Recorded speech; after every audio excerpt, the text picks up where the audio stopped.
Good day, everybody. I've got a special treat for you today. I won't be talking about bookkeeping, accounting, or taxes. Instead, in a strange reversal of fortune, I will be playing Paul for this one and actually grilling him on the importance of CEO time, or sometimes you might hear the phrase working on your business instead of in it.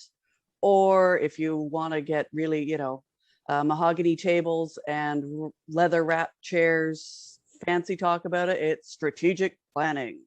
So yeah, Paul, just tell us a little bit about why it's so important for small businesses to do this, corporate boardroom planning stuff. Um, it works for any business, whether it's a small business, medium business, large business.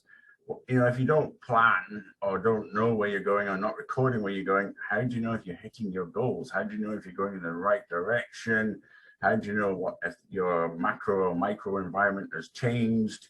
The word, bliss, ignorance is bliss doesn't apply to business. You need to know what's going on in your business, around your business, what's coming your way. Obviously, something like COVID, you couldn't plan, but if you're working on your business, then you could have pivoted faster.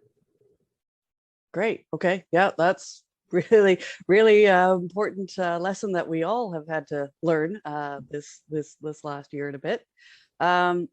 So what are some examples of activities, like maybe people are already working on their business instead of in it and they just don't know and they haven't formalized it? So things like, looking at different aspects of your business, some people call them functions. So looking at, working with somebody like yourself, looking at your finances, are your finances working for you? Are you being a busy fool? Are you making the most from what you want to achieve? Are you getting your ideal customers? So some people, I have a client that we looked at and we looked at what they were doing, and for 40% of their business, each client was losing them money. So they were so busy servicing this base of clients that they didn't stop to look to go, actually, is servicing this lot of clients good for my business? So we sat down, we did a look at an analysis, and we identified that they either had to up their prices by about 30% or stop servicing that segment of their business. Okay, yeah. So busy work is not necessarily productive work. Correct. Okay. And obviously things like planning for if we have capacity issues, do we need to hire somebody, any of that stuff? Yes, it's future planning. And, so you're working on your business, you're looking at things that are going to make your business more sustainable, or depending on what your business goal, if it's to sell it, to make it look as good on paper and attractive to a potential buyer. So working on that rather than in that, they're two very different things. Okay, yeah, I get it. So what I guess are some of the common pitfalls? Well, I can take a guess because I know what we do. In theory at Carve, both Christina and I have 2 hours each where we're supposed to be working on the business. And I know personally, I feel like this is a confession time, just you, me, and anybody who's having to watch, is sometimes I can get gobbled up for client work. It's really easy to sacrifice, or somebody needs to go to a doctor's appointment or running errands or something. It's yeah, I guess is that common? Yeah, we use the phrase time management, but there is no such thing. We can't manage time. You can manage yourself. So it's self-discipline. And sometimes it's working with people like yourself and myself so that we can help identify the importance of it so that it becomes important. So, you look at your schedule and like yourself, you have, 2 hours for Carve, the sun's shining, 2 hours for Carve, paddleboarding. What's more important in that moment? Well, we can do Carve next week because nothing's really going to change. And then before you realize that you're so far behind, and then it's just very difficult to catch up. Or like you said, doctor's appointment, I've got a really busy week. I have 2 hours free for my Carve development time.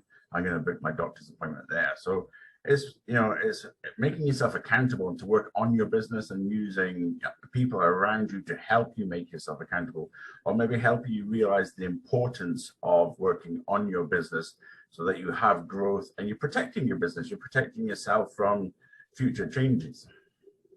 Yeah, no, I do notice a difference when we actually do it versus when we don't. And for ourselves, we've had some new people come on board. So that's where we develop our systems and just making sure that it's consistent all the way through, regardless of who's touching a client's file. So like such a valuable time. And every time we do it, it's like, okay, yeah, now we don't have to do that again. Yes, it's far easier to be proactive than reactive. Proactive, it's less stressful. You're planning for what's happening. You can look at your business and go, okay, I want to get to this point. Okay, I can't do that without having 3 or 4 staff. So now I have to have a recruitment strategy rather than going, holy moly, we're at capacity. Now I need to find some staff. If you've been working on your business, you can see the trend that in 3-4 months time, your current situation is going to max out. So what do? Just manage that and stay at that, or go, okay, I want to go to the next level. Whereas being reactive is immensely stressful. Yeah, I think a lot of business owners can certainly relate to lots of stress and having to react. And yeah, there's things that we can't plan for, like 2020, Totally. but then recruiting systems, how you train people, how you onboard people, whether that's clients, customers, whether that's staff, yeah, all of those things you can actually plan for. So I guess, yeah, top tips on if someone wants to get started on creating some CEO time in their schedules, what can they do? How do they start? Where do they start? Sort of like what you've done, you've blocked out some time and you do that. And if you don't find that's working, you need to sit down with someone, not to sell my services, but you need to sit down with someone that can then make you realize the value and the importance of spending that time on your business rather than in that business, and maybe talk to you about what ifs, what if you don't do this? What is the impact of you not doing this? Because day to day, you might not see an impact, but then, it's like when you gain weight, you gain half a pound a day. That's okay. And then 6 months, you suddenly realize, oh my gosh, I've got to lose 50 pounds. So it's just maybe just spend some time with someone else and go, how to help make this important to your life and to your business, because until you realize the importance of it, you're not going to appreciate the value of it, and you won't have the motivation to have the time discipline to go, okay, I'm going to spend, and it doesn't have to be a huge amount of time. 1 to 2 hours a week is more than enough. Yeah, and I guess the thing is to get started, and do it, and even if you don't do it perfectly, keep doing it. It'll pay off. Yeah, for us, we consider it an investment, and it's an investment of your time, and it's an investment back in your business, and yeah, planning things out. So if you need help, please contact my friend Paul Friend at Friendly Organics. Website, contact info, you'll put that up a little later, Paul? We'll do some kind of fancy flash thing at the end of the video. Okay. Thanks, everyone. Have a great day, and we'll talk to you soon. Thank you very much, Kelly. Have a wonderful day. Bye-bye. Thanks, you too. Bye.